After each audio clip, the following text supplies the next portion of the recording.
Daystate started 40 years ago in a farm. A guy called Don Lowndes.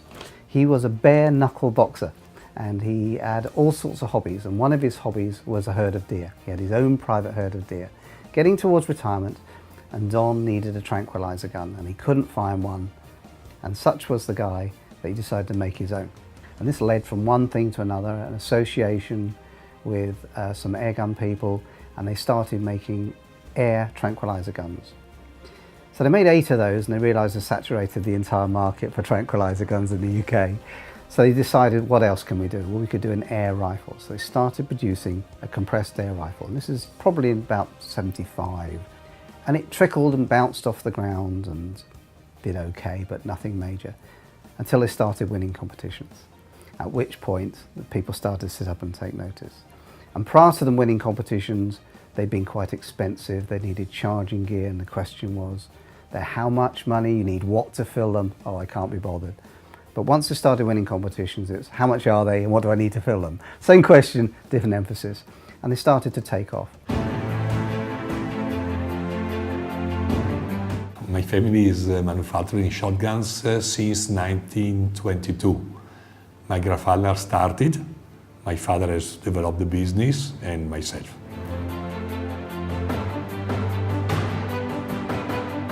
Tony Bilas invited me to have a look to the Daystate products, and I was so much admired from the technology, from the innovation. It's very interesting also the very big power they was able to transfer to in air guns. That of course is still a strong point of the Daystate.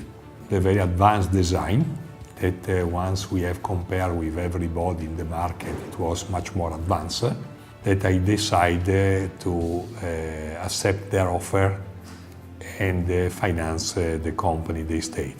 We have invested in technology and we have tried to use our knowledge in order to support the Daystate in the production segment.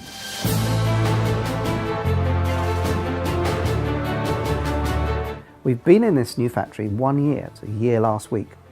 And basically what happened, we ran out of room in our old factory. We loved it. It was a relic from the Second World War.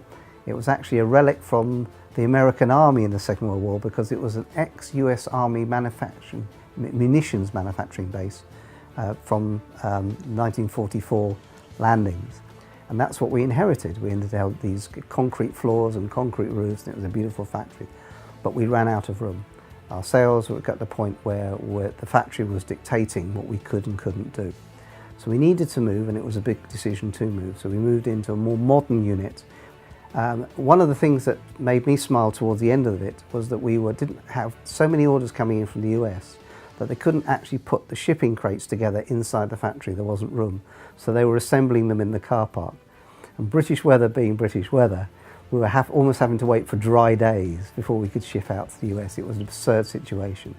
But we're in a much better place here with more modern layout than we had before.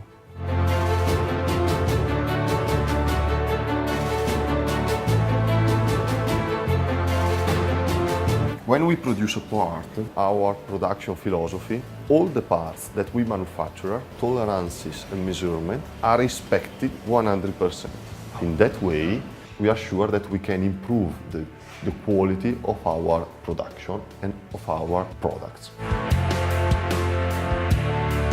The main feature of this machinery is that being so big, it is very, very stable, and it can ensure to us a really high quality and respect of tolerances. For the most sophisticated parts, we need all these tools in order to produce, for example, a breech block. We are able to produce it without changing the position of it, but changing only the tools. In this way, ensure a better quality in terms of measurement and tolerances.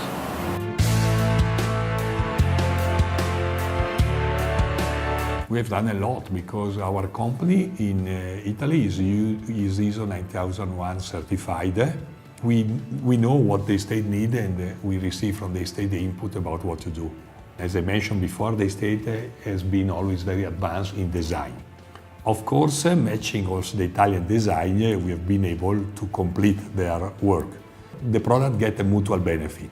A benefit from the consistency, knowledge of the English tradition, and a benefit from the Italian innovation and design.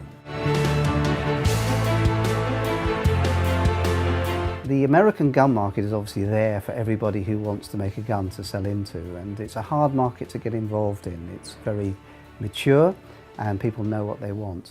Fortunately, Daystate did one show. It fell upon a US agent when it was exhibiting at the SHOT Show in Florida, and this young company was called Air Guns of Arizona, and it did an exclusive tie-up with Air Guns of Arizona really back in the early days, 30 years ago. And that tie-up resulted in Daystate having exposure in the American market. And over the years, Air Guns of Arizona has taken a huge amount of Daystates, and usually somewhere between a quarter to a third of Daystate's production. That's been pretty consistent all the way through. Obviously back in the early days, quarter was 5 guns, and nowadays it's an awful lot more than that. But AOA has been a part of Daystate for 30 something years.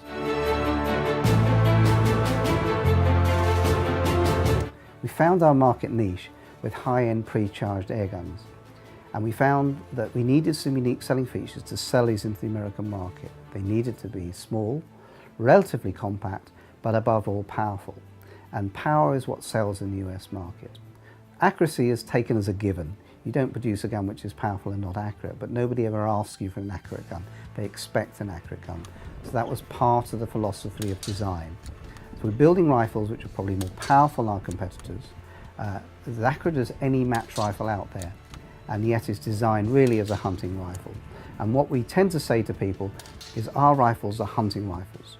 If you want to take one and enter it into a world championship, you stand a very good chance. It's not designed as a target rifle, but hey, we came second in last year's Field Target World Championship in New Zealand, so not a bad result for a hunting rifle.